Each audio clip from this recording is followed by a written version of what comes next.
자, 반갑습니다. 이 부분은 지금 보시면 저기 이렇게 나와 있죠. 고려 통치기구의 정비 이렇게 나와 있잖아요. 그러니까 이 얘기는 쉽게 얘기하면 제도사 하겠다는 거죠, 제도사. 근데 이 제도사가 그렇게 재미없어요. 근데 뭐 역사 시간에 하는 게 뭐 재밌는 게 얼마나 있겠냐마는 그 와중에 더 재미없어. 그래서 그냥 이해하시고 뭐 어떻게 사는 게 힘든 거지 뭐. 그렇잖아요. 뭐 다 그런 거지. 일이 뭐 여러분들 이게 일인데 뭐 일이 재밌어 봐야 얼마나 재밌겠습니까? 그냥 견디면서 하는 거지. 그래서 이제 좀 그 와중에도 더 좀 지루하고 그러니까 그런가 보다 하세요. 그런 거지 뭐. 그리고 이제 그 정도 느낌은 가져보실 수가 있는 게 어, 고려에서 제도를 마련한 왕 하면 우리가 이미 앞전에 봤어요. 우리가 이제 왕의 칭호를 생각할 때 왕의 칭호는 그 왕이 살아계시고 통치를 하실 때는 정하지 않는다 했죠. 그분이 살아계실 때는 전하, 폐하 이렇게 부른단 말이에요.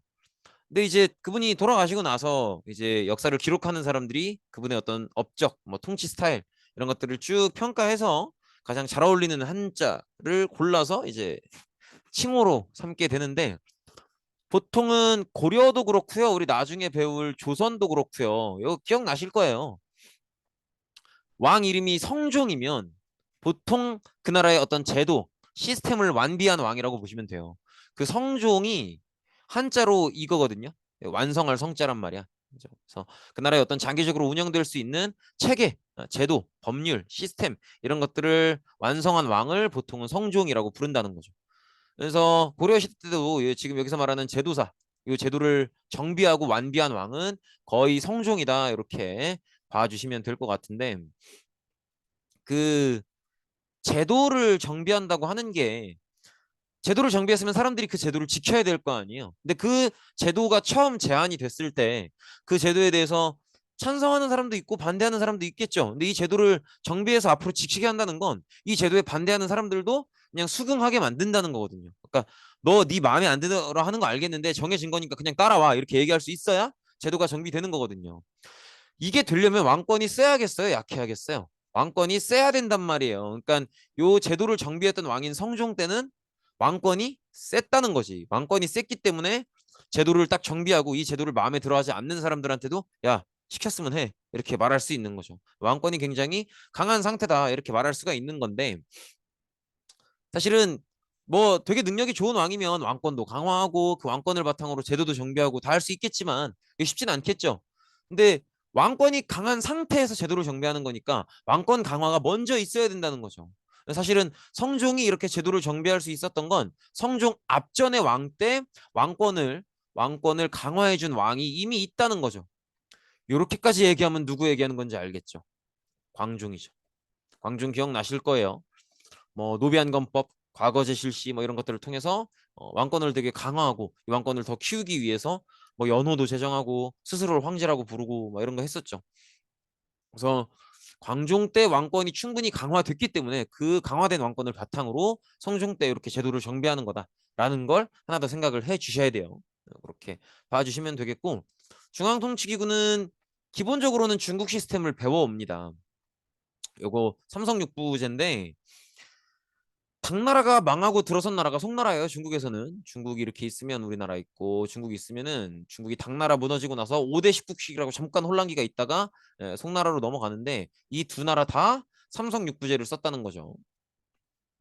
삼성육부제는 우리가 처음 보진 않아요. 우리 발해 때도 이 발해도 삼성육부제를 썼었는데 삼성육부제는 기억 나실지 모르겠지만 작년에 우리 중국사 배울 때 당나라의 당태종이 만들었던 시스템이에요. 근데 이게 적용해보니까 중국에서 적용해보니까 괜찮더라 이거죠. 당나라에서 먼저 해봤는데 나쁘지 않더라. 그러면서 이게 동아시아 전체에 유행을 하게 돼요. 그래서 당나라를 포함해서 중간 뭐 이제 우리나라도 마찬가지고 인근 여러 나라들이 이걸 마치 표준 제도처럼 이렇게 썼었죠. 삼성육부제라고 하는 건 이런 구성이에요. 중서성, 그다음에 문하성, 상서성, 그다음에 아유 상성이 뭐야? 상서성이 있고 상서성 아래에 각 부서가 6개가 있는 육부. 이렇게 삼성 육부인데 중서성에서 하는 건 뭐냐면 기획 업무예요. 기획 업무. 기획 업무라는 게 뭐냐면 어, 우리 이런 거 한번 해볼까요? 이런 게 기획이에요. 그러니까 예를 들어서 뭐 TV 예능 프로다. 그러면 그 예능 프로를 어떤 식으로 운영할지 아이디어를 짜는 사람이 있을 거 아니에요. 이런 식으로 한번 운영해 보시죠 하는. 그러니까 쉽게 얘기하면 여기는 제안이야, 제안. 그래서 중소성에서 하는 역할은 지금 이 시점에서 우리나라가 더 잘 되기 위해서 이런 법률을 한번 만들어 보면 어떨까요? 이런 기관을 만들어 보면 어떨까요? 이런 행사를 해보면 어떨까요? 이런저런 어떤 정책이나 법률들 이런 것들을 제안하는 자리가 중소성이에요. 문화성은 이게 질문할 문자예요. 그래서 여기서 제안을 했으면 그거 진짜 해도 괜찮을까요? 좋은 거 맞아요? 문제가 있진 않을까요? 만약에 법률이면 다른 법률과 모순되진 않을까요? 이런 것들을 한 번 더 검토하는 곳이 문화성입니다. 이해되시겠죠? 그러면 제안했고 검토를 해봤는데 괜찮은 것 같아. 그럼 뭐 해야 돼요? 실시를 해야겠죠. 여기 상사성은 실시를 하는 곳이에요. 그래서 각 분야별로 6개 6부가 있는 거지. 근데 요게 이제 당나라에서 만들었던 시스템이고 요게 이런 시스템이 좋다 보니까 주변 나라들도 요걸 그대로 갖다 썼던 건데 발해도 요거를 거의 그대로 이제 발해 어떤 사정에 조금만 맞춰서 조금만 바꿔서 거의 그대로 갖다 썼고 고려도 기본적으로는 삼성 6부 시스템을 갖다 쓰는데 고려의 실정에 맞게 살짝 바꾸는 거죠. 그래서 고려는 중서성이랑 문화성을 합쳤어요. 요걸 이렇게 하나로 합쳤어요. 이렇게. 그래서 중서성, 문화성, 상서성 이렇게 삼성이 아니고 중서문화성, 그다음에 상서성 이렇게 이성이에요. 그래서 이성 육부제로 간다. 이렇게 보시면 되겠죠. 그래서 고려는 삼성 육부제를 배워왔지만 삼성 육부제를 그대로 쓰는 게 아니고 고려 현실에 맞게 중서성과 문화성을 합쳐서 이성 육부제로 운영을 한다. 이렇게 봐주시면 되겠죠. 그래서 이 중서문화성에서는 그럼 뭘 하겠어요?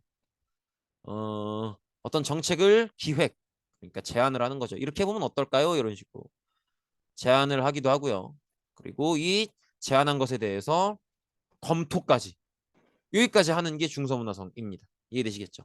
그럼 여기서 제안해봤고 검토도 다 했어. 그럼 이제 실시하죠. 그 실시를 상사성에서 한다는 거죠. 근데 여기서 그런 생각이 드는 친구들도 있을 거예요. 그럼 왕은 뭐예요? 근데 이게 이제 쉽게 생각하면 국가의 운영이라고 하는 게 왕이 어떤 명령을 내리면 그 명령을 신하들이 시행한다 이렇게 생각할 수 있잖아요. 그런 경우도 있어요. 그런 경우도 물론 왕이 어떤 강력한 의지가 있으면 그렇게 하는 경우도 있는데 대부분은 어떤 식으로 진행이 되냐면 중서문화성에서 어떤 정책이나 법률을 제안하고 검토해요. 그래서 괜찮겠는데까지 중서문화성이 해요. 그러면 마지막으로 허락을 해주는 게 왕의 역할이에요. 왕은 명령을 내리는 존재가 아니고 신하들이 하는 제안을 책임지고 허락해주는 그런 존재예요. 이해되시겠죠? 만약에 그 정책이 정말 잘못됐어. 그럼 국민들이 신하들이 아니고 왕을 욕하겠죠. 그래서 왕은 어떤 뭐 물론 경우에 따라서는 명령을 내리기도 하지만 보통은 명령을 내리는 존재이기보다는 신하들이 제안하는 것들을 허락해주는 그런 존재다라는 걸 생각해 주시면 좋을 것 같아요. 어쨌든 중서문화성에서는 기획 제안 검토까지 하고요. 상서성에서 실시까지 하는데 실시를 하기 위해서 각 분야별 6개 부서가 여기에 들어가 있어요. 요건데 요거 아마 기억나실 겁니다. 요거를 뭐 무조건 기억하는 것도 암기하듯이 기억하는 것도 좋지만 요 각 한자가 뭘지를 한번 생각해 보시는 것도 좋을 것 같아요. 이 2부의 이자는 요렇게 쓰는데 관리 이자예요. 그래서 인사, 누구한테 무슨 일을 시키고 이번에는 누구를 승진시키고 이런 것들이 2부에서 하는 일입니다. 인사과. 병부는 요 병사병자죠. 그래서 군대, 국방, 안보 이런 것들이 병부의 역할이고요. 호부는 재정인데 재정이라고 얘기하기보다는 주로 조세예요. 조세. 세금 걷는 거. 한자로는 뭐 이렇게 쓰긴 하는데 뭐 아무튼 너무 대충 썼다. 이게 어느 나라 문자야. 어, 한자 이거 맞는지 모르겠는데 확인을 해봤어야 됐나? 한자로는 이렇게 쓰긴 하는데 어, 아무튼 호부입니다. 호부. 그다음에 형부는 요 형자는 그거 생각하시면 편해요. 그 경찰의 범인 잡는 분들이 형사잖아요. 형사. 그거 생각하시면 편해요. 그래서 기본적으로는 사법이에요. 사법. 그래서 우리나라로 치면 어, 법원, 검찰, 경찰, 법무부, 사법. 잘못한 사람 벌 주고 범죄 수사하고 그런 것들이 형부에서 하는 역할입니다. 요 형자는 제가 한자를 모르겠어요. 그다음에 예부는 요거 예의 있어야지 그렇게 생각하시면 되는데 국가가 공식적으로 예의를 차려야 될 상황들이 있죠. 그러니까 국가 공식 행사를 얘기하는 거예요. 예를 들면 뭐 지금 왕이 돌아가셨다든지 아니면 왕자가 태어났다든지 왕자나 왕이 결혼을 한다든지 뭐 그런 것들 있죠. 왕의 생신이라든지. 제일 예부가 중요하고 민감하게 움직일 때는 그런 대규모 행사도 있지만 역시 다른 나라의 사신이 왔을 때 그때는 정말 국가적으로 예의를 보여야 되는 그런 자리잖아요. 그래서 그럴 때 움직이는 그래서 외교 파트 업무도 같이 합니다. 그다음에 공부는 요 공자가 장인 공자예요. 그래서 요거 공사 생각하시면 돼요. 무슨 건축 공사. 그래서 공부는 보통 시설, 건축. 그래서 예를 들면 궁궐 관리, 궁궐 건축, 뭐 성벽 건축, 산성 건축, 교량 건축 뭐 이런 것들이 공부에 해당한다. 이렇게 보시면 되겠습니다. 그렇게 정리해 보면 그런 느낌인 거예요. 예를 들어서 이런 거지. 자, 고려가 이렇게 있어요. 그 위에는 거란이 있겠죠. 근데 거란이 낌새가 수상해요. 막 괜히 여기 막 병사들 모이고 있는 것 같고 뭔가 불안불안해. 그러면 누군가가 의견을 내겠죠. 지금 거란이 낌새가 조금 불안한데 이 국경지대 병력을 조금 늘리시는 거 어떻습니까? 그러면 그 얘기의 시작점은 6개 부서 중에선 병부에서 시작하겠죠. 병력을 늘리는 문제니까. 그럼 이제 누가 얘기하는 거예요. 병력을 늘릴 거면은 그 부대를 늘린다는 얘기인데 그럼 그 부대에 필요한 시설들도 지어야 되는 거 아닙니까? 그러면 공부해서 이제 얘기를 시작하겠죠. 그죠? 근데 시설을 짓는다. 그러면 그 들어가는 비용이 있을 텐데 그 비용을 어느 정도를 얘기할 건지를 결정을 해야 되는 거 아닙니까? 저희도 조세를 관리를 해야 되니까 저희가 거둔 조세에서 얼만큼을 떼드려야 뭐 시설물이 마련이 될지를 알아야 될 거 아닙니까? 그런 얘기는 호부에서 하겠죠. 그죠? 병력을 늘리면 그 병력을 지휘할 장군도 보내야 될 건데 누가 좋겠습니까? 그런 얘기는 또 2부에서 할 거예요. 그죠? 이해되시겠죠? 우리가 그렇게 병력을 늘리는 걸 거란이 알면 좀 불편해하지 않겠어요? 그렇게 불편해하는 거 거란을 공격하려는 마음이 아니다라는 사인을 내야 되지 않을까요? 그러려면 사신을 보내는 게 나을 것 같은데 이런 외교 업무는 예부에서 이해되시겠죠? 그래서 이 말씀을 이 비유를 드리는 이유는 뭐냐면 각 부서의 업무가 뭔지를 좀 구분해 보려는 연습도 있지만 지금 국경지대의 병력을 좀 늘려야겠다라는 것 때문에 여기서 파생되는 일 때문에 6개 부서가 다 나서고 있죠. 그러니까 그런 얘기예요. 한 부서에서 독단적으로 하는 일은 별로 없어요. 어떤 정책이나 일을 진행하면 그 정책에 관련돼서 6개 부서가 다는 아닐지라도 보통은 여러 개 부서가 같이 서로 도와서 일을 하게 돼요. 근데 요거는 알아주셨으면 좋겠어요. 여기서 좀 드리고 싶은 말씀이 이거 인생도 마찬가지다. 혼자 할 수 있는 일은 없어요. 없어. 혼자 할 수 있는 일은 아무것도 없어. 그렇잖아요. 얼른 생각해 보면은 나는 손 씻고 세수하고 이런 건 혼자 할 수 있는데 말도 안 되는 소리 하지 마세요. 한국수자원공사가 없이 여러분들이 세수할 수 있고 샤워할 수 있습니까? 안 되잖아요. 그죠? 혼자 할 수 있는 일은 세상에 아무것도 없어요. 그러니까 지금 여기서도 하나의 업무를 위해서 여러 개, 6개 부서들이 각자 맡은 바 일을 서로 같이 하면서 협조하고 있잖아요. 그 인생도 그래요. 왜 이 말씀을 드리냐면 어떤 친구가 조금 마음에 안 들어도 그 친구랑 관계가 불편해지는 걸 최대한 막아야 돼요. 선생님들 잘 안 싸우잖아요. 그 왜 그러게? 선생님들이 무조건 착해서가 그런 게 아니고 내가 지금 저 사람이 뭔가 불편하고 마음에 안 들어도 결국 내가 일을 하다 보면 저 사람한테 협조받아야 될 일이 생겨요. 그러면 그때를 생각하면 지금 내가 조금 마음 안 좋고 기분 나쁘고 하다고 이렇게 막 별로예요 이렇게 티내버리면 나중에 협조받기가 불편해진단 말이야. 예, 그런 걸 내다봐서 조금 마음에 안 드는 게 있어도 참고 그런 것들도 많아. 이게 사회생활이 기본이에요. 사회생활. 근데 이 사회생활이라고 하는 게 그렇지 않습니까? 꼭 이렇게 나가서 돈을 벌고 그런 것만이 사회생활이 아니에요. 사회생활이라고 하는 건 그냥 학교에서 여러분들이 학교 생활을 하면서도 지금 내가 하는 행동이나 말이 다른 사람들한테 어떻게 비칠까 이런 것들을 고민해보는 그리고 내가 하는 말이나 행동을 다른 사람들이 보고 어떤 생각을 하겠죠. 그런 생각에 대해서 일정 부분은 책임을 지는 그런 것들이 다 사회생활이란 말이에요. 그러니까 아무튼 인생은 혼자 살 수가 없고 어떻게 해서든 영향을 받고 또 협조를 구해야 되고 같이 팀플레이를 해야 될 때가 또 많고 이러니까는 하여튼 좋은 마음을 가지고 잘 지내시라 이런 말씀을 드리는 거죠. 그다음에 고려만의 기구가 또 몇 가지가 있는데요. 중추원은 왕의 명령 전달 이렇게 돼 있죠. 요거는 딱 뭐 보시면 되냐면 왕 비서실이라고 생각하시면 돼요. 어, 대통령 지금 우리나라로 치면 대통령 비서실이죠. 비서가 되게 별거 아닌 자리 같죠? 비서 국가 최고 권력자의 비서는 어마어마한 권력을 가지고 있습니다. 왜냐하면 국가의 가장 정보의 최첨단에 있죠. 왕이 가장 중요한 결정을 내릴 텐데 그걸 바로 옆에서 듣고 있는 사람이 왕의 비서잖아요. 딱 그 역할을 한다고 보시면 돼요. 그래서 군사 기밀 같은 것들 다루고 왕의 명령을 전달하는. 그래서 이 왕의 명령을 누구한테 전달하겠어? 신하들한테 전달을 하겠죠.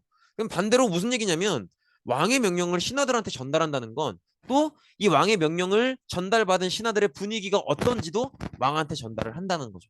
이해되시겠죠? 그래서 왕과 신하 사이의 어떤 통신책 역할을 하기도 해요. 그런 부분들도 볼 수 있고요. 어사대는요. 요거는 뭐 보시면 되냐면 어, 감찰이라고 돼 있죠. 관리의 비리를 감찰. 그래서 얘들이 하는 역할은 이제 범죄를 수사하는 건데 그렇게만 생각해 보면은 우리 앞에서 배웠던 육부 중에 형부랑 겹치죠. 근데 조금 달라요. 어떻게 다르냐면 어사대는요. 좀도둑이나 이런 잡범들은 상대 안 해요. 뭐 무슨 동네 깡패들끼리 사람 좀 때리고 뭐 아니 물건 훔치고 뭐 그런 거를 취급하는 기관이 아니에요. 그런 건 형부에서 하는 거고 어사대는 고위 공직자들, 고위 관료들 고위 관료들이 자기 권력을 이용해서 뭔가 범죄를 저지르면 그때는 어사대가 나섭니다. 이해되시겠죠? 그래서 조금 표적 대상이 다르다는 거 그렇게 봐주시면 되겠고요. 3사는 회계, 돈 계산이죠, 돈 계산. 근데 그렇게 국가 재정의 출납과 회계를 담당 이렇게만 보면 이거 어디랑 업무가 겹치는 것 같아요? 호부랑 업무가 겹치는 것 같지 않습니까? 근데 호부는 조세에 조금 집중돼 있어요. 세금에. 그래서 쉽게 생각하시면 이렇게 생각하시면 돼요. 호부에서 세금을 걷어서 그걸 3사에서 배분한다. 이렇게 보시면 돼요. 그래서 호부가 하는 일의 메인 업무는 조세를 거둘 수 있는 양을 파악하고 그걸 걷는 거예요. 그래서 올해 지금 고려에서 농사 지을 수 있는 땅은 얼마나 되고 그 땅들은 농사가 잘 되면 얼마나 잘 되고 그래서 얼마를 수확할 수 있을 것이고 그중에 세금을 거두면 얼마를 거둘 수 있다. 이런 것들. 올해 인구가 몇이고 이런 것들. 그래서 세금을 걷는 게 후보의 주 역할이면 3사는 그렇게 거친 세금을 어느 부서에 얼마, 어느 부서에 얼마, 무슨 정책에 얼마 뭐 이런 식으로 배분하는 게 3사의 역할이다. 그래서 후보에서는 세금을 걷고 3사에서는 이걸 배분해서 나눠주고 쓰고 이런 역할이라고 보시면 되겠죠. 그다음에 고려만의 회의기구가 두 가지가 있는데요. 도병마사, 식목도감 이렇게 있어요. 도병마사는 딱 봐도 병자 들어가 있고 말마자 들어가 있으니까 조금 군사 느낌이 나죠. 그래서 아닌 게 아니라 군사 문제를 주로 회의하는 회의기구가 도병마사고요. 식목도감은 이런 군사적인 문제 말고 여러 가지 일반적인 법령들을 회의하는 게 식목도감인데 여기 조금 특이한 모습이에요. 이 군사 관련 회의 기구를 따로 빼놓고 있죠. 근데 여기서 여러분들이 뭘 읽어주셔야 되냐면 이런 거예요. 지금 우리나라가 이때가 이제 고려죠. 우리나라가 고려 일대 중국이 송이었단 말이에요. 송. 근데 이거 작년에 배웠던 거 기억나실지 모르겠지만 송나라는 기본적으로 절도사라는 직업을 가진 사람 조광윤이라고 하죠. 그 사람이 건국을 한 건데 송나라 앞전에 있었던 나라인 당나라가 절도사 때문에 망한 나라란 말이에요. 근데 절도사는 기본적으로 장군 같은 무관직이에요. 그러니까 송나라 건국자 입장에서는 자기가 무관으로서 나라를 세웠기 때문에 나 같은 사람이 있으면 안 된다고 생각을 했었죠. 그래서 어쨌든 뭐 중요한 건 송나라는 무관을 좀 무시하고 문관을 중시하는 나라예요. 그래서 송나라는 군사력이 약하단 말이야. 이게 핵심이야. 앞에 들었던 얘기 안 들어도 돼요. 송나라는 군사력이 약해요. 근데 우리 작년에 배웠던 거 그건 기억나실 거예요. 한족이 세운 나라가 약하면 어떻게 된다? 북방민족이 계속 내려온다는 거지. 이해되시겠죠? 북방민족이 계속 내려올 건데 여기도 마찬가지죠. 송나라의 군사력이 약하니까 북방민족이 계속 내려와요. 한두 민족이 내려오는 게 아니야. 처음엔 거란족, 그다음은 여진족, 나중에 몽골족, 오만 민족들이 다 내려온단 말이야. 근데 우린 지금 한국사를 배우고 있죠. 송나라가 약해서 북방민족이 계속 내려오는데 그 바람에 고려까지도 같이 공격을 당한단 말이에요. 그래서 고려는 군사적인 사건들이 되게 많았어요. 누가 침략해오고 이런 것들이 굉장히 많았기 때문에 이렇게 도병마사라는 회의기구가 따로 있는 거예요. 이해되시겠죠? 그래서 도병마사를 생각하실 때는 이게 왜 이렇게 군사적인 문제를 따로 회의를 할까? 물론 군사적인 문제는 중요하지만 고려 입장에서는 북방민족이 송나라가 약해서 북방민족이 계속 내려오니까 더더욱이나 더 군사 문제가 중요했었다라는 걸 한번 생각해 주시면 좋을 것 같아요. 그리고 지방제도인데요. 지방제도 중요합니다. 사실은 우리가 앞전에 아마 기억나실 거예요. 성종이 이렇게 여러 가지 제도를 정비할 수 있었던 배경 중에 하나가 물론 이제 광종이 뭐 이렇게 왕권을 강화하고 그런 것도 있지만 당시에 신하였었던 성종 때 신하였었던 최승로가 심의 28조를 제안하고 이걸 성종이 받아들이게 되죠. 그것도 하나의 중요한 계기가 됐었는데 사실 요 심의 28조를 제출하면서 최승로가 진짜 하고 싶었던 얘기는 이 얘기예요. 지방관을 보내셔야 된다. 그러니까 그 얘기는 반대로 얘기하면은 성종 때까지도 고려가 지방관을 못 보내고 있었던 거예요. 이해되시겠죠? 근데 지금 성종이 고려 초기의 왕이라고 보기에는 조금 민망하거든요. 앞전에 왕이 많았거든. 태조 왕건, 그 다음이 태조, 해조, 정종, 태정, 광종, 태정광, 경종, 성종이에요. 6대 왕이란 말이야. 앞에 왕이 5명 있었어요. 그럼 10년만 잡아도 50년 아닙니까? 그러니까 성종 때는 이미 고려가 건국되고 나서 세월이 꽤 흐른 뒤에요. 근데 그때까지도 지방관을 파견을 못 하고 있었던 거야. 그러면 고려 사람들은 국가를 운영하기 위해서는 지방관을 보내야 된다는 걸 모를까? 모를 리가 없죠. 고려가 지금 우리 민족의 첫 번째 국가예요? 아니란 말이야. 앞전에 얼마나 많은 나라들이 있었습니까? 그 나라들의 역사를 대충은 다 아는데 국가를 운영하기 위해서는 지방관이 필요하다는 걸 모를 리가 없죠. 모를 리가 없는데 보내야 된다는 걸 아는데 아직 못 보내고 있는 거예요. 왜? 왜겠어? 고려 초기의 지배층은 고려를 건국한 세력인 지방호족들이죠. 이 지방호족들이 지방에서 세력이 너무 세니까 지방관을 보낼 여유가 안 나는 거예요. 그런데 이제 최승로의 얘기는 뭐냐면 사실은 성종도 이미 알고 있지. 언젠가는 지방관을 보내야 된다는 걸 알고 있는데 최승로가 이젠 얘기를 하는 거예요. 이미 앞전에 광종 때 충분히 왕권을 키우지 않았냐. 그러니까 우리는 더 이상 미룰 수는 없다. 지방관을 언제 보내도 보내야 된다. 지방 호족이 조금 신경 쓰이시겠지만 그래도 보내셔야 되고 더 이상은 미룰 수 없다. 여기서 최승로가 하는 얘기는 그 얘기예요. 지방관을 보내야 된다는 건 다 알아. 다 아는데 최승로가 진짜 하는 얘기는 뭐 물론 지방 호족들이 신경 쓰이시겠지만 더 이상은 미룰 수 없다라는 얘기를 하는 거예요. 그래서 성종도 이 얘기를 듣고 최승로가 또 당시에 되게 존경받는 지식인이었기 때문에 최승로가 이 얘기를 해준 게 성종 입장에서는 되게 말빨이 서는 일일 거예요. 보아라. 최승로라는 저 존경받는 지식인도 이런 얘기를 하지 않느냐. 우리 진짜 해야 된다. 이렇게 말할 수 있게 되는 거죠. 그래서 지방제도를 정비하기 시작합니다. 그래서 이렇게 전국을 5도 양계로 나누는데 요거는 좀 지도를 통해서 먼저 봐야 될 것 같아요. 5도 양계라고 하는 건 왼쪽 지도 한번 보시면 요 아이고 전국을 5도 양계면 2개겠죠. 그래서 5도와 양계 이렇게 5 플러스 2 해서 7개의 지역으로 나눴다는 거예요. 근데 그중에 이 5도 있죠. 서해도, 교주도, 양광도, 경상도, 전라도. 요 5도가 일반 행정구역이에요. 보통의 행정구역이야. 그 다음에 양계는 북계, 동계 이렇게 2개를 양계라고 불러요. 요 2개가 양계야. 양계인데 왜 일반 행정구역이랑 양계를 따로 구분했는지 제가 말씀을 안 드려도 눈치채겠죠. 바로 위가 뭐예요? 국경선이잖아. 그죠?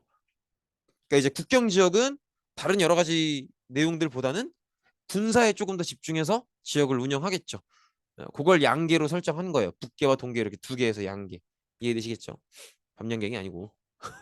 아무튼 이렇게 보시면 되겠고요. 그래서 5도 양계 중에 5도는 일반 행정구역이고 양계는 국경 지역을 그래서 우리가 경계선 그런 얘기 하잖아요. 이렇게 5도 양계로 나눴다. 그다음에 수도 개경과 인근 지역을 여기는 이제 중앙정부가 직접 통치하는데 보통 경기도 이렇게 얘기하죠. 그다음에 수도랑 더불어서 몇 군데 지역을 수도는 아니지만 수도급으로 중요하게 뭐 지금의 광역시 느낌으로 보시면 될 것 같아요. 그래서 이렇게 수도랑 더불어서 평양을 서경으로, 그다음에 경주를 동경으로. 경주는 어쨌든 신라의 1000년 이상 수도 역할을 했던 도시고요. 그렇기 때문에 상당히 발달해 있는 도시고, 그리고 사실은 그렇잖아요. 지금 고려 영토를 보면 음, 개경이 여기쯤에 있단 말이에요. 이렇게 있으면. 그래서 엄청 심한 것까지는 아니지만 그래도 지금 기존 수도가 좀 국가 영토 전체를 비추어 봤을 때 너무 요쪽에 서북 쪽에 치우쳐져 있는 경향이 있죠. 그러니까 동남쪽에 있는 경주를 수도는 아니지만 동경이라고 해서 수도급으로 중요하게 지금의 광역시처럼 그런 식으로 운영을 함으로써 좀 국토 전체의 어떤 균형을 잡겠다. 이런 의미인 거죠. 나중에는 이 역할을 서울의 남경으로 넘겨주기도 합니다. 네, 어쨌든 뭐 그렇고요. 그다음에 오도인 일반 행정구역엔 안찰사를 파견하는데 뭐 안찰사 이런 표현은 뭐 그냥 지나가셔도 괜찮아요. 그렇게 중요하진 않아요. 어쨌든 이 오도가 가장 큰 도단이고 그 아래 주, 군, 현 이렇게 내려가서 가장 작은 단위는 현이에요. 현. 지금 우리가 동이 가장 작은 단위죠. 그죠? 인천광역시 서구 백석동, 뭐 서구 경서동, 서구 당하동 뭐 이런 식으로 얘기하잖아요. 그런 것처럼 지금은 동이 가장 작은 단위인 것처럼 이때는 현이 가장 작은 단위였는데 현이 종류가 2가지로 나뉩니다. 주현과 속현. 그래서 지방관이 파견되는 현이 있고 못 되는 현이 있어요. 되는 현이 주현이고요. 못 되는 현이 속현인데 여기서 퀴즈. 지방관이 파견되는 주현이랑 안 되는 속현이랑 어디가 더 많았을까? 당연히 속현이 많죠. 당연히 속현이 많아요. 이 지도를 통해서 보시면 오른쪽 지도인데요. 오른쪽 지도에 훨씬 더 많은 센 노란색 있죠? 이런 거. 이런 게 속현이에요. 그 다음에 요 귤 색깔이라 그래야 되나? 주황색? 네, 모르겠어. 아무튼 요런 색깔이 주현입니다. 딱 봐도 속현이 훨씬 많죠. 이것도 왜 그러겠어요? 이것도 마찬가지로 그렇죠. 지방호족 세력이 강하기 때문에 아직은 모든 군현의 지방관을 파견할 여력이 안 되는 거예요. 그런 면들을 생각해 볼 수 있죠. 그러면 주현은 지방관이 가니까 지방관이 다스릴 텐데 속현은 누가 다스리느냐? 주현, 속현 할 거 없이 모든 마을에는요 향리라는 존재가 다 있어요. 얘들이 지방 호족 출신들이야. 얘들이 이해되시겠죠? 그래서 이렇게 생각하시면 돼요. 각 모든 마을마다 지방 호족들이 크든 작든 다 있어요. 다 있는데 이 지방 호족들이 고려 초에 왕건한테 인정을 받아서 관직을 받았든 아니면 광중 이후에 열심히 공부해서 과거 시험을 봤든 어떤 식으로든 관직을 갖고 있으면 과거 시험을 붙었든 그냥 받았든 있으면 어, 얘들은 중앙 귀족으로 가는 거예요. 얘들은 중앙 귀족이 되는 거야. 근데 끝끝내 관직을 못 받았어. 그러면 향리가 되는 거예요. 향리들은 주현에 있는 향리들은 지방관이 오시니까 그 양반을 도와드려. 근데 속현에 있는 향리는 지방관이 안 오죠. 그러니까 자기가 지방관 노릇을 하죠. 자기가 그 지역을 관리하는 거죠. 이런 모습을 볼 수 있다라는 거죠. 이렇게 보시면 되겠고요.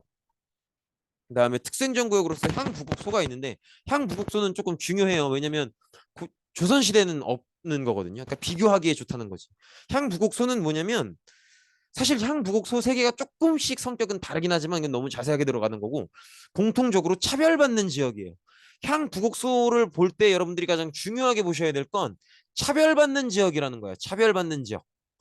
보통 어떤 데가 향부곡소가 되냐면 어, 후삼국 통일 과정에서 고려한테 끝까지 저항했거나 아니면 고려한테 다 정복 당했음에도 불구하고 고려를 인정하지 않고 막 반란 일으키거나 그런데 아니면 누군가 반란을 일으키는 사람이 생겨났는데 그 사람이 고향이거나 하여튼 뭔가 뭐 이렇게 뭐 반란을 일으켰거나 뭔가 불리한 내용이 뭔가 있을 때 이렇게 향부곡소 이렇게 분류가 돼요. 그래서 이 사람들은 천민은 아닌데 일반 행정구역에 살고 있는 사람들보다도 훨씬 세금도 많이 내고요. 과거 시험도 거의 못 보게 되고 이런 어려움들이 있는 차별을 당한 그런 지역이죠. 그래서 차별받는 지역이다. 그다음에 양계는 아까 얘기했던 것처럼 군사행정구역이고요. 어, 병마사가 파견되고 주진이 설치된다. 이런 것들은 그냥 적어만 두고 넘어가시면 됩니다. 여기요, 여기 빨간 박스 있는. 그렇고요. 그다음에 군사제도는 정말 적고 넘어가세요. 어, 이거는 그냥 뭐 중앙군이 하는 역할이 뭐겠어요? 뭐왕 지키고 수도 지키고. 그죠? 2군 6위 이런 표현을 외우실 필요는 없어요. 그냥 지나가세요. 지나가시고 그다음에 지방군도 주현군, 주신군 이런 표현을 외워달라는 건 아니고 느낌만 가져주세요. 오도랑 양계랑 어디 있는 군인들이 더 빡세겠어요? 당연히 국경 지역인 양계죠. 오도에 있는 군인들이 그냥 군인 아저씨라면 양계는 UDT예요, UDT. 이해되시겠죠? 왜 차이가 발생하냐면 우리도 남자애들 나중에 군대 가잖아요. 그죠? 여러분들 나이 먹으면 여자애들도 불안불안하긴 한데 아무튼 걔들은 이렇게 의무병으로 군대를 가면 한 1년 몇 개월 하고 오죠. 1년 6개월 이렇게 하고 오잖아요. 그게 주현군이야. 일반 오도에 있는. 근데 주진군은 직업군인이에요. 직업군인. 평생 그것만 해. 전문성. 항상 평생토록 훈련받고 살짝살짝 거란 애들 침략해 들어오면 다 맞서 싸우고. 주현군은 어 인생에 한 1년 몇 개월 정도 잠깐 군 생활을 하는 거라면 주진군은 그게 직업인 평생 군인이다. 그래서 주진군이 좀 더 빡센데 주현군, 주진군이란 표현을 모르셔도 괜찮아요. 어차피 만약에 이걸 문제로 낸다고 해도 주현군은 어떤 군이고 주진군은 어떤 군인지 어느 지역에 있는 군인지까지는 드려. 그러니까 여러분들은 뭐만 구분하시면 돼? 오도와 양계만 구분하시면 돼요. 그 양계의 계자가 경계 계자라고. 그러니까 뭐의 경계라는 거야? 국경의 경계라는 거야. 이해되시겠죠? 그러면 거기까지만 생각하면 만약에 오도와 양계의 군인 구성이 다르다? 그러면 어떻게 다른지는 몰라도 아마 국경선에 있는 양계가 더 빡세겠지 뭐. 거기까지만 생각하시면 돼요. 거기까지만. 뭐 주현군, 주진군 이런 표현 몰라도 돼. 그런 것들은 나만 알면 돼. 이해되시겠죠? 아무튼 그렇고요. 그다음에 교육을 실시한다. 그럼 학교를 세워야겠죠. 그래서 국자감은 요거는 서울대 생각하시면 돼요. 기본적으로 최고 교육기관이고 지금의 대학 역할을 하는. 근데 지금은 서울대가 짱이죠. 근데 서울대 말고도 다른 대학들이 많죠. 고려시대엔 이거 하나였어요. 이해되시겠죠? 그래서 유일한 대학 역할을 하는 최고 교육기관입니다. 그리고요, 향교는 지방에 설치하는데 요거는 중고등학교라고 보시면 돼요. 전국에 다 설치가 돼 있고 정부에서 이제 선생님들을 내려보내요. 저 같은 사람들. 이해되시겠죠? 그래서 이렇게 지금은 선생님, 교사 이렇게 부르죠. 당시에는 훈도 뭐 이렇게 불렀었습니다. 아무튼 그렇고요. 그다음에 관리 선발은, 관리 선발하면 가장 먼저 생각나시는 게 역시 시험 보는 과거제죠. 근데 과거제 말고 하나가 더 있어요. 음서제라는 게 있습니다. 음서제. 음서제는 말 그대로 금수저예요. 금수저. 우리 아빠가 높은 관직자면 나는 그냥 패스 시켜주는, 합격시켜주는. 그게 이제 음서예요. 보통 높은 관료라고 하면 고려의 관료제는 그 관 등급이 뭐 지금도 그런데 1품부터, 지금도 1급 공무원부터 9급 공무원까지 있죠. 이때도 1품부터 9품까지 있었어요. 근데 보통 한가운데가 5품이잖아요. 5품 이상부터 고위 공무원 쳐요. 이해되시겠죠? 근데 그 지금도 그래요. 지금도 5급 공무원이면 되게 높은, 검사가 5급부터 시작해요.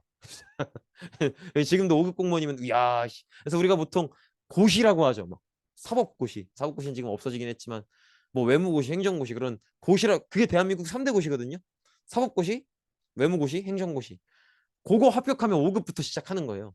근데 고려시대도 마찬가지예요. 고려시대도 5급 공무원이면 되게 높은, 5품이면. 그래서 5품 이상 관료면 그 자식은 그냥 합격시켜 주는 건데, 요거 왜 하는 거냐면 어 5품 이상 관료면 처음부터 5품은 아니었겠죠. 관직에 합격하면 9품부터 시작해서 오랫동안 일을 해서 거기까지 승진을 한 거란 말이야. 그 승진에 이르기까지 오랫동안 근무를 했으니까 그 근무한 거에 대해서 정부가 나름대로 보답을 해주는 거예요. 근데 그 보답을 본인이 아니고 자식한테 해주는 거지. 그냥 합격시키는 거죠. 이런 게 이제 음서는 그래서 금수저 그렇게 생각하시면 됩니다. 그렇고요. 그 다음에 과거는 누구 때? 어느 왕 때예요? 기억나시죠? 광종 때죠, 광종 때. 광종 때고요. 음, 이거는 뭐 시험 보는 거죠. 시험 보는 건데, 사실은 기존의 태조 왕건 때 이런 과거 시험 없이 그냥 지방 호족들 중에서 고려 건국에 공이 있었던 신하들을 막 관직을 그냥 줬었죠. 근데 이걸 좀 광종 때 왕권을 강화하기 위해서 이런 지방 호족들을 물갈이 하려고, 그리고 실력 기준으로 사람을 뽑으려고 했던 게 과거제인데, 그 보통은요, 우리 아빠가 되게 잘 나가서 금수저여서 내가 음서로 그냥 들어갈 수 있어. 그래도 과거 시험을 보는 경우가 많아요. 심지어는 음서로 합격을 해서 일을 하면서도 따로 공부를 해서 과거 시험을 보는 경우들이 꽤 많습니다. 왜냐면 음서로 들어가면 무시당해요. 그러니까 약간 너 음서 출신 아니야? 공부해 봤어? 네가 뭘 알아? 아유, 퍽이나 알겠다. 약간 이런 느낌이에요. 이해되시겠죠? 그래서 정부에서도 음소를 합격시켜 들어오면 관직자긴 한데, 관료긴 한데 중요한 일은 안 맡겨. 중요하고 좀 어렵고 까다로운 일은 안 맡겨요. 그냥 쓱 봤을 때 제 음서잖아. 공부 안 해봤겠는데 뭐 할 줄 알겠어? 아유, 쟤 안 돼. 시키지 마. 그러니까 아무래도 음서로 들어온 사람들은 까다로운 일을 맡아본 적이 없으니까 승진에도 좀 어려움이 있고 조금 그렇지. 조금 그렇죠. 그러니까는 다 그런 건 아니지만 꽤 많은 숫자가 아, 더럽다, 짜증난다 이래서 다시 그냥 과거 시험을 보는 경우들이 많죠. 이런 모습들을 볼 수 있고, 과거 시험 안에 이제 종류를 보면 재술과, 명경과, 잡과, 승과 이렇게 있는데, 재술과는 문학적 재능을 평가한다고 하죠. 보통은 시를 쓰게 합니다. 그래서 어떤 유교적 가치를 주제로 줘요. 뭐 효, 아니면 뭐 부모님을 생각하고 시를 써봐라. 뭐 이렇게 쓰겠죠. 뭐 우리 아버지 나를 사랑하시고 뭐 이런 거 쓰겠죠. 그래서 그 문학성을 보는 거예요. 명경과는 생 암기예요. 유교 경전을 달달달달달 외우면 이제 그 유교 경전 중에 어느 책에 문장을 하나 딱 주고 그 중에 빈칸을 뚫어 놓는 거지. 그 빈칸에 알맞은 말은 뭐 이런 게 명경과의 시험이에요. 그래서 요건 한 시험 안에 재술과 뭐 명경과 이렇게 같이 보는 게 아니고요. 본인이 선택하는 거예요. 나는 재술과를 보겠다. 나는 명경과를 보겠다. 근데 보통은 재술과가 제일 인정을 받죠. 명경과는 그냥 암기만 하면 되는데 재술과는 생각을 해야 되잖아요. 재술과가 좀 더 인정을 받죠. 그러면 기술 잡과는 이제 뭐 의학이나 아니면 뭐 건축학이나 이런 것들, 그런 것들, 그런 기술이 필요한 관료들을 선발하는 게 잡과고요. 고려 과거의 특이한 점은 불교를 숭상하는 나라기 때문에 승과가 있어요. 그래서 스님들도 과거 시험을 볼 수 있는 승과가 있고, 그래서 여기서 승과를 합격하면 일반 관료직을 하는 게 아니고요. 불교와 관련된 일을 해요. 그래서 제일 높이 올라가면 국사, 왕사 이래서 왕의 스승 역할을 하기도 하고 뭐 그렇습니다. 그래서 승과가 있다는 것도 어떤 고려 과거제의 되게 중요한 특징이고요. 근데 고려 과거제의 가장 중요한 특징은 뭐 승과가 있는 것도 중요하지만 사실 있어야 될 게 없다는 거죠. 딱 보면 이게 없네 그런 생각이 들지 않습니까? 무과가 없어요. 무과가. 그래서 무과는 그냥 아름아름으로 이렇게 저 사람은 되게 무예와 어떤 운동 능력이 뛰어나다더라. 뭐 그런 사람들을 그냥 선발을 합니다. 그래서 중요한 거 무과가 없다는 거 꼭 기억해 주셔야 돼요. 되게 중요한 특징입니다. 그래서 무과가 없다. 꼭 기억을 해 주시기 바랍니다. 네, 고생 많으셨습니다. 그래서 이렇게 보시면 되겠고 아무튼 이번 시간은 여기까지입니다. 고생 많으셨습니다.